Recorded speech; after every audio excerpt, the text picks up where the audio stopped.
வணக்கம். பொதுவாகவே கிரிக்கெட் அப்படின்னா அந்த பெண்கள் விளையாடுற அந்த கிரிக்கெட் இருக்கு இல்லையா, அதுக்கு கொஞ்சம் மவுஸ் கம்மி. முதல்லாம் ரொம்ப மவுஸ் கம்மியாக இருந்தது. அதுக்கப்புறம் கொஞ்சம் மவுஸ் கம்மியானது வந்து அதே கூட ஒரு விமர்சனமாக இருந்தது வந்து, ஏன் ஆண்கள் விளையாடுற விளையாட்டு தான் முக்கியமானது, பெண்கள் விளையாடுற விளையாட்டு இல்லையா கிரிக்கெட்டில் முக்கியம். ஆரம்பத்தில் என்னென்னா ஆண்கள் மட்டுமே விளையாடிக்கிட்டு இருந்த கிரிக்கெட்டில் வந்து இது வந்து உடல் சார்ந்த விளையாட்டு அப்படின்னு ரொம்ப இதுக்கு வந்து ஸ்டாமினா இருக்கணும். ஒரு நாள் ஃபுல்லாக வந்து கிரவுண்டில் நிற்கணும். அது பேட்ஸ்மேனாக இருந்தாலும் சரி, ஃபீல்டராக இருந்தாலும் சரி நிற்கணும். ஆனால் பெண்கள்லாம் அதுக்கு விளையாடுறதுக்கு லாய்க்கு இல்லை பண்ணுற மாதிரி விமர்சனங்கள்லாம் ஆரம்பத்தில் வந்தபோது அதை உடைச்சாங்க வந்து. அப்புறம் பெண்கள் டீம் வேர்ல்டு லெவலில் உருவாச்சு. அப்புறமா ஒரு வேர்ல்டு கப்பாக கொண்டு வந்திருந்தாங்க. அதை தாண்டி ஐபிஎல் இன்னைக்கு வந்து பெண்கள் டீமுக்கான ஐபிஎல். அப்படியே ரசிகர்களுடைய பட்டாளம் அதிகமாக அவங்கள கவனிக்க ஆரம்பித்தாங்க வந்து. அதுக்கு காரணம் என்னென்னா ஆண்கள் விளையாடுற விளையாட்டை பார்த்து ஒரு மைண்ட் செட்டு உண்டானது அது. அதுக்கப்புறம் வந்து பெண்கள் ரொம்ப ஸ்லோவாக போடுவாங்க, பெரிய அதிரடிலாம் இருக்காது அவங்கக்கிட்ட, மேட்சை வந்து ஏனோ தானோன்னு விளையாடுவாங்க. இந்த மாதிரியான விமர்சனங்கள்லாம் இருந்தது. அதனால தான் பார்வையாளர்கள் பெண்கள் டீம் மேலே ஒரு அட்ராக்ஷன் இல்லை அப்படின்ற மாதிரி. ஆனால் 2025 பெண்கள் உலகக்கோப்பை கிரிக்கெட் போட்டி இந்தியாவில் நடந்து வருகிறது. நேற்று நடந்த அந்த மேட்ச் வந்து இந்திய அணிக்கு ஒரு மிகப்பெரிய பெருமை, மிகப்பெரிய சிறப்பு. உலகம் முழுக்க இருக்கிற கிரிக்கெட் பிளேயர்ஸ் எல்லாம் இந்திய வீராங்கனைகளை வாழ்த்திக்கிட்டு இருக்காங்க வந்து. பெண்கள் கிரிக்கெட் டீமில் உலக சாம்பியனாக 7 முறை வென்ற ஆஸ்திரேலியாவை இந்த முறை செமிஃபைனலில் ஜெயிச்சிருக்காங்க இந்தியா. ரொம்ப ரொம்ப முக்கியமான ஒரு விஷயம் என்னென்னா, இந்திய பெண்கள் கிரிக்கெட் டீம் வந்து எப்போ இவங்க செமிஃபைனல் வரைக்கும் போவாங்க, அதுக்கப்புறம் ஓடியாந்துருவாங்க. அதுக்கப்புறம் இவங்க தாண்டவே மாட்டாங்க.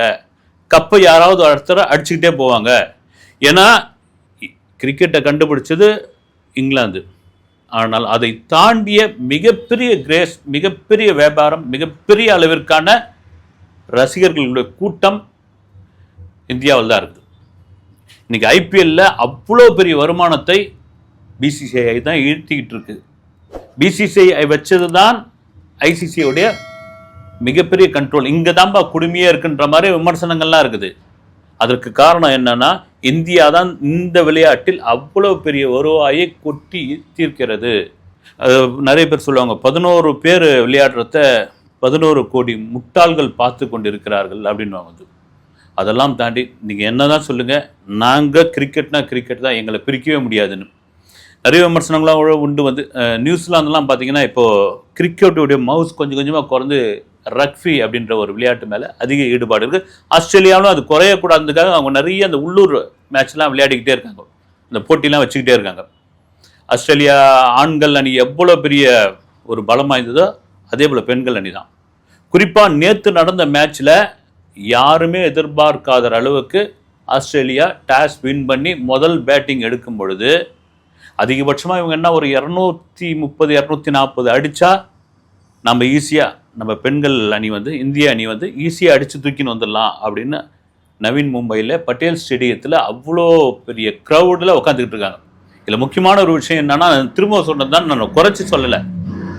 பொதுவாக ஆண்கள் விளையாடுற இந்த டீம் என்ன ஆண் பெண் பேசிகிட்டு இருக்குன்னா இது இருந்துக்கிட்டே இருக்குதுங்க.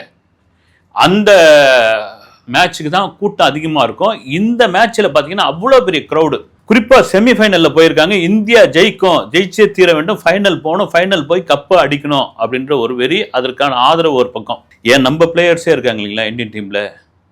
முன்னாள் பிளேயர் வந்து வீரேந்திர சேவாக், கம்பீர், டெண்டுல்கர், இவங்கெல்லாம் பெரிய வாழ்த்துலாம் சொல்லியிருக்காங்க. சித்துலாம் வந்து வாழ்த்துலாம் சொல்லியிருக்காரு, வாங்க நீங்கள் வாங்க ஃபைனலுக்கு வாங்க, கப்பு அடிங்க அப்படின்ற மாதிரி சொல்லியிருந்தார். அதனால் எதிர்பார்ப்பும் ஒரு பக்கம் கூடி இருக்கும்பொழுது ஆஸ்திரேலியா பேட்டிங்கை தொடங்கி விறுவிறுப்பாக பேட்டிங் நடந்துகிட்டு இருக்கு. இங்கே தான் வந்து வழக்கம் போல் இந்திய அணி, அதிலும் இந்த சீரீஸில் ஃபீல்டிங்கில் ஏங்க இப்படி வந்து சொதப்புறீங்க, ஃபீல்டிங்கில் ரொம்ப மோசமாக இருக்கிறீங்கன்னு ஃபீல்டிங்கில் மோசமான ஒரு நிலைமையை கொண்டு வந்தாங்க. அதை தாண்டி பவுலிங் வந்து நிறைய லூஸ் பவுலிங், அடின்னு அடிக்க ஆரம்பித்தாங்க. ஒரு 70 ரன்னுக்கு மேலே வந்த பிறகு ஸ்டேடியம் கொஞ்சம் நேரத்தில் அமைதியாகிடுச்சு வந்து.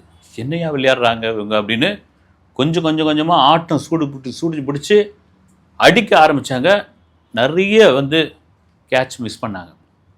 அதை தாண்டி ஸ்கோர் 300 நெருங்க போதுன்னு பாதி ஸ்டேடியம் காலி வந்து. நம்ம ஆட்களுக்கு தான் தெரியும் இல்லை, 250 இவங்களால் சேஸ் பண்ண முடியாது இந்தியாவில். இவனை 300 அடிக்க விட்டாங்க இவங்க.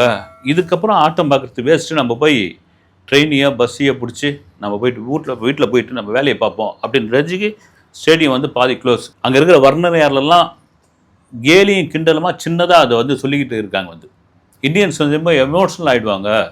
அந்த எமோஷ்னலை வந்து அவங்க அப்பப்போ வெளிப்படுத்தியே தருவாங்க. அந்த எமோஷ்னல் வெளிப்பாடு தான் பாதி ஸ்டேடியம் காலின்னு. 338 ரன்னு சோலி முடிஞ்சது. பழக்கம் போல் இந்திய பெண்கள் கிரிக்கெட் அணி இந்த செமிஃபைனலோட கடையை கட்டிட்டு அவங்க வீட்டுக்கு போக வேண்டியது தான் அப்படின்னு முடிவோடு இருந்தபோது ரைட் வந்து இறங்கிட்டாங்க. ஒரு நம்பிக்கையோடு இறங்கினாங்க. ஸ்டேடியத்தில் மிச்சம் உள்ளவர்கள்லாம் ஒரு நம்பிக்கை இருந்தது, வந்து ஏதாவது ஒரு மேஜிக் பண்ணி ஜெயிச்சிடுவாங்க பண்ணிடுவாங்கன்னு. நிறைய பேர் உள்ள வந்து ஸ்டேடியத்துக்குள்ளேயே நிறைய விவாதம், சின்ன சின்ன பெட்டிங் மாதிரிலாம் அவங்க பெட்டிங் மீன்னா சும்மா விளையாட்டா ஜெயிக்குமா ஜெயிக்காதா அப்படின்ற மாதிரியெல்லாம் விஷயங்கள்லாம் அவங்க பேசிகிட்டு இருக்கும்பொழுது ஆரம்பித்தாங்க ஆட்டத்தை. ஆரம்பித்து இந்திய அணி 70 ரன்னுக்கு 2 விக்கெட் அப்படின்ற பொழுது கேலரியிலேருந்து ஒரு பெரிய மௌனம். அந்த மௌனம் எப்படின்னா குண்டூசி போட்டால் கூட அந்த சத்தம் வந்து கேட்குற அளவுக்கு மௌனம். விடியா இதோட முடிஞ்சு போச்சு. இதெல்லாம் வந்து நான் ஆரம்பத்திலே சொன்னேன்ல, 338 ஆஸ்திரேலியா கிட்ட சான்ஸே இல்லை ராஜா அப்படின்னு பொழுதுதான் எங்கிருந்தோ வந்த ஒரு டெண்டுல்கர், எப்படியோ வந்த ஒரு தோனி, எதன் வழியாக வந்த ஒரு யுவராஜ் சிங், ஆட்ட கடவுளாக வந்த விராட் கோலி, இவங்கெல்லாம் ஒரு மேஜிக் பண்ணுவாங்க இல்லைங்களா. வந்து நம்ம எதிர்பார்க்காத ஒரு மேஜிக். எப்போ விராட் கோலி வந்து எப்போ தோனி வந்து ஒரு ஹெலிகாப்டர் ஷாட் அடிப்பார், அந்த ஹெலிகாப்டர் ஷாட் 1 2 3 4 10 அப்படி மாறுமா, அதில் வந்து கடகடன் ஸ்கோர் ஏறுமா, நம்ம வெற்றி வாய்ப்பு நம்ம கையில் வருமானு அந்த ஆரவாரம் அப்படி காத்துட்டு இருப்பாங்கல்ல. அதே போல் ஒரு பிளேயர் ஜெமிமா யாருமே எதிர்பார்த்துக்கிட்டு மாட்டாங்க. இங்க நட்சத்திர பிளேயர் யாருன்னா ஸ்மிருதி மந்தனா. ஏன்னா ஸ்மிருதி மந்தனா இங்க இருந்தா நம்ம வெற்றி வாய்ப்பு ஒரு 50% அப்படின்ற அளவுக்கு இருக்கும்பொழுது அவங்க ஆட்டம் எடுக்கிறாங்க. மொத்தம் முடிஞ்சுது. இதுக்கப்புறம் யாரும் இல்லை அப்படின்போது ஜெமிமா மீது யாருக்கும் ஒரு பெரிய எதிர்பார்ப்பு இல்லை. ஓகே, ஒரு ஒரு ஒரு விளையாடுவாங்க, பெரிய லெவலில் அதிரடிலாம் ஒன்றும் கிடையாது. வழக்கம் போல் பார்த்துக்கிட்டு இருந்தாங்க. அப்படி போக போக போக போக ஜெமிமாவுடைய ஆட்டம் மாறுகிறது. அதாவது 4 பக்கமும் திரும்பி அடிப்பாங்க இல்லைங்களா, டிவில்லியர்ஸ் மாதிரி. அது மாதிரி 360 டிகிரியில் திரும்ப திரும்ப திரும்ப பந்த எந்த மூலைக்கு போட்டாலும் அடிக்க ஆரம்பிக்குங்க. ஆஸ்திரேலியன் பிளேயர்லாம் சோர்ந்து போகிறார்கள். எப்படி இந்திய பிளேயர்கள் வந்து இந்த கேட்சை மிஸ் பண்ணாங்களோ அதே வழியே ஆஸ்திரேலியன் பிளேயர்கள் இங்கே ஃபீல்டிங்கில் கேட்சை மிஸ் பண்ணது இந்திய அணிக்கு சாதகமாகிடுச்சு. அதை மிக துல்லியமாக பயன்படுத்தி கொண்ட ஜெமிமா அடிக்க ஆரம்பிச்சிட்டாங்க. களத்தில் நின்றுட்டாங்க. ஒரு 230 240 ரன்னு மேலே போன பிறகு இந்திய ரசிகர்கள் கொண்டாட்டம் ஆயிடுச்சு, உற்சாகம் ஆயிடுச்சு. மீதி இருந்தவங்களாம் கிளம்பி போனவங்களாம் ஃபோன் போட்டு இங்கேருந்து அடிக்கிறாங்க. வந்து கிளம்பி போனவங்களாம் ட்ரெயின்லேயும் பஸ்லேயும் வந்து இந்த மேட்சை வந்து மொபைலில் பார்த்துக்கிட்டு இருக்காங்க. அடடா, நம்ம அவசரப்பட்டு வந்துட்டோமே, திரும்ப போக முடியாது அப்படின்ற அளவுக்கு ஆட்டம் சூடு பிடிக்குது. இங்கே தாங்க வந்து நீங்கள் பெரும்பாலும் எல்லா விளையாட்டும் கணிச்சிடலாம் ஓரளவுக்கு, கிரிக்கெட்டை மட்டும் கணிக்கவே முடியாது. அதுக்கு சொல்லுவாங்க, என்ன காரணம் சொன்னால் கடைசி பந்து வரைக்கும் வெற்றி வாய்ப்பு யாருக்கு அப்படின்ட்டு வந்து சொல்லவே முடியாது. இந்த கடைசி அது சூப்பர் ஓவராக கூட மாறலாம். அப்படியாப்பட்ட ஒரு இடத்தில் நின்று அந்த கேலரி அந்த சீட்டோட நுனிக்கே கொண்டு வந்தது ஜெமிமா தான். ஆட்டம் ஃபினிஷி. ஆஸ்திரேலியன்னே எதிர்பார்க்கவே இல்லை. பெண்கள் கிரிக்கெட்டு உலக அரங்கில் முதல் முறையாக நாங்கள் வெளியே வரோம், இது பெரிய மேஜிக், இது எங்களுக்கு வந்து 338 ரன் அப்படின்ட்டு மிகப்பெரிய நம்பிக்கையாக இருந்தது. அதை ஒரு நொடியில் அடித்து தூக்குனது இந்தியன் பிளேயர்ஸோடைய ஒரு தன்னம்பிக்கை கட்டுக்கோப்பாக இருந்தது. அதை தாண்டி ஜெமிமாவோடைய ஒரு பிரமாதமான ஒரு ஆட்டம் அப்படின்னு ஆடி முடித்து சோஷியல் மீடியா முழுக்க முன்னாள் இந்நாள் இந்தியன் பிளேயர்ஸ் அத்தனை பேரும் ஒரு வாழ்த்து தெரிவிச்சிருக்காரு. டெண்டுல்கர்லாம் பார்த்தீங்கன்னா அந்த கொடி மூவர்ண கொடி பறக்குது, அதுவே மிகப்பெரிய பெருமை, அத்தனை பெருமை ஒன்றையே சேரும் ஜெமிமா அப்படின்னு. உள்ள அந்த கேலரியில் உட்காந்து அவங்க அப்பா பார்த்துக்கிட்டு இருக்காரு. அவருடைய கண்ணில் இருந்து ஒரு ஆனந்த கண்ணீர்.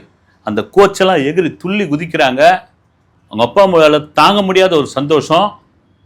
மகளை வந்து சேர்த்து அணைச்சி அப்படி முத்தம் கொடுத்து அப்படி ஒரு கண்ணீரை பார்க்கும்போது எப்படி இருக்கும் வந்து. இதுதாங்க வந்து ஒரு பெற்றவங்களுக்கு, அதுவும் ஒரு பெண் பிள்ளையை ஈண்டெடுத்த அந்த தகப்பனுக்கு வேற என்ன வேணும் வந்து. அப்படி வந்து நெகிழ்ந்து போகிறாங்க. ஜெமிமா வந்து அந்த ஸ்டேடியத்தில் இருக்கிற அத்தனை பிளேயருக்கு வந்து ஒரு முத்தத்தை பறக்க விட்டு ஒரு நன்றியை சொல்கிறாங்க. அவங்க சொல்கிற ஒரு வார்த்தை என்னன்னா, ஜீசஸுக்கு நன்றி அப்படின்னு. ஜீசஸுக்கு நன்றி, நான் மிகவும் கடவுள் நம்பிக்கை உள்ளவள், என்னை இப்படி கொண்டு வந்ததே ஜீசஸ் தான் அப்படின்னு. யார் இந்த ஜெமிமா அப்படின்னு கேட்கும்போது 2000 பிறந்த ஒரு 2K கிட்ஸ் தான். அவங்க அப்பா வந்து ஒரு ஹாக்கி கோச்.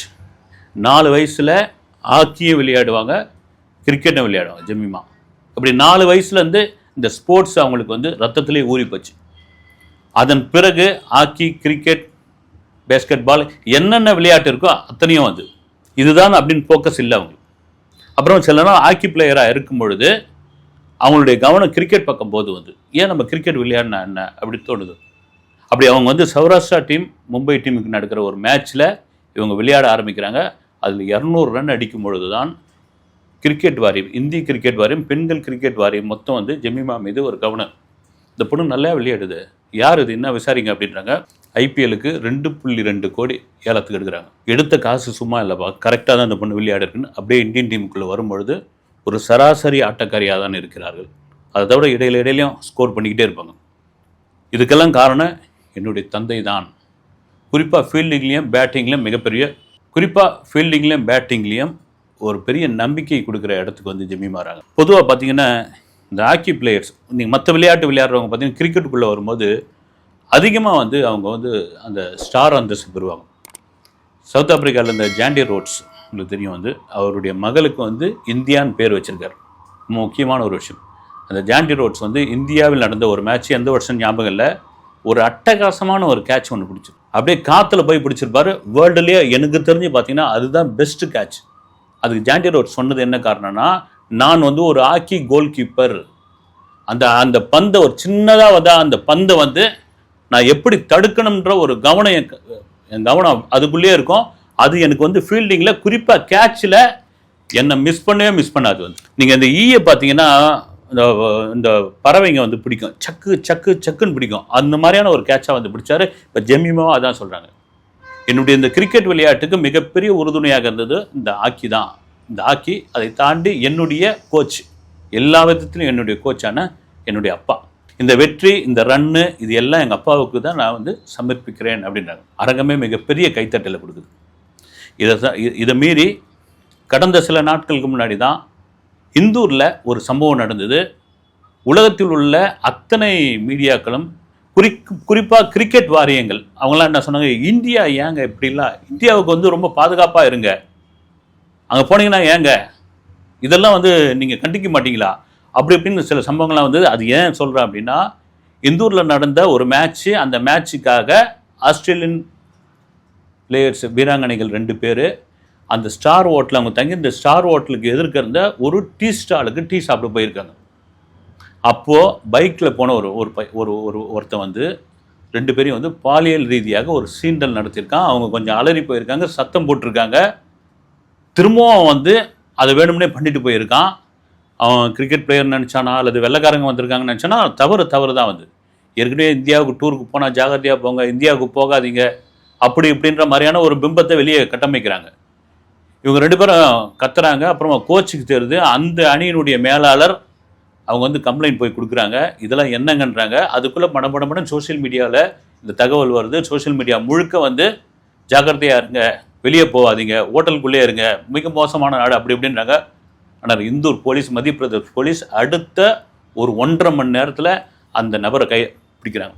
பிடிச்சி வழக்கம் போல் நம்பூரில் நடக்க இல்லைங்களா, விசாரணை போதோ இல்லை இது போதோ பாத்ரூமில் வழுக்கி விழுந்து விட்டார்னு, அந்த பாத்ரூமில் வழுக்கி விழுந்து விட்டார்னு 2 மாவு கட்டோடு அவர் அப்படியே சங்கிலி போட்டு இழுத்துன்னு வரும்போது தான் இப்படி எழுதின மீடியாக்கள்லாம் இது தான்பா சரியான தண்டனை, இந்தியா தான் அப்படின்ற மாதிரி. ஏன் அந்த சம்பவத்துக்கு சொல்கிறேன்னா, யாரோ ஒரு சில பேர் செய்கிற தப்பு இப்படியாப்பட்ட ஒரு விஷயமாக ஒரு நாட்டின் மீது பார்வை ஏற்படுகிறது.